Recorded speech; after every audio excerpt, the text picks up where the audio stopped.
बिस्मिल्लाहिर्रहमानिर्रहीम। अस्सलाम वालेकुम। आज मैं आपके साथ रमज़ान के हवाले से एक और नई रेसिपी शेयर करने जा रही हूँ जिसका नाम है एग लच्छा पकोड़ा। बिल्कुल डिफरेंट सी ये रेसिपी है, इसको ज़रूर ट्राई कीजिए। बहुत मज़ेदार बनती है और बहुत आसान भी है। वीडियो को एंड तक देखिए, पसंद आए तो लाइक और शेयर कीजिए। चलिए हम रेसिपी को स्टार्ट करते हैं। तो इस रेसिपी के लिए जिन चीज़ों की ज़रूरत है वो ये हैं 2 अदद प्याज जिनको मैंने बारीक काट लिया है।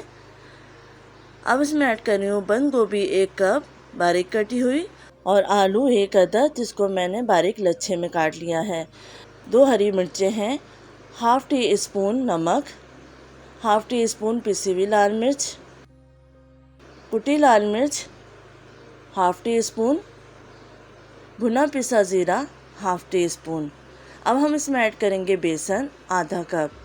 बेसन हम यहाँ पर कम ऐड करेंगे और इसको अच्छे से मिक्स कर लेंगे। मिक्स करने के बाद हम अंदाज़ा लगाएंगे कि हमें और कितना बेसन की ज़रूरत है। पानी हम इसमें बिल्कुल ऐड नहीं करेंगे, या ऐड करेंगे भी तो बराए नाम।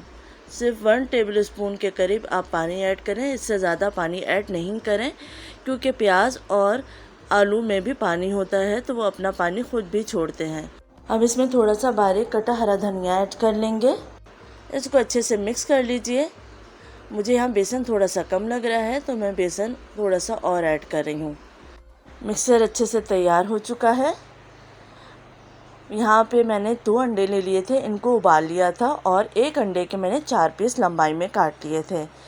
अब थोड़ा सा हम मिक्सचर हाथ में लेंगे और इसको फैला के इसके ऊपर सेंटर में अंडा रख लेंगे और फिर इसको कवर कर देंगे इस तरीके से। बैटर आपका बहुत पतला नहीं होना चाहिए, इसमें पानी नहीं होना चाहिए बल्कि सख्त होना चाहिए ताकि आराम से चिपक जाए। एक और मैं आपको बना के दिखा रही हूँ। थोड़ा सा मिक्सर हाथ में लेंगे, फैला लेंगे, फिर बीच में अंडा रखेंगे और फिर इसको कवर कर देंगे और एक अच्छी सी शेप दे लेंगे। बहुत परफेक्ट बनते हैं और इंतहाई मज़ेदार भी होते हैं। बिल्कुल नई रेसिपी है, इसको ज़रूर ट्राई कीजिए। इस तरीके से मैं तमाम पकोड़ों की शेप दे लूँगी। अब तेल यहाँ पे मैंने गरम कर लिया है और एक एक करके मैं पकोड़ों को डालती रहूँगी।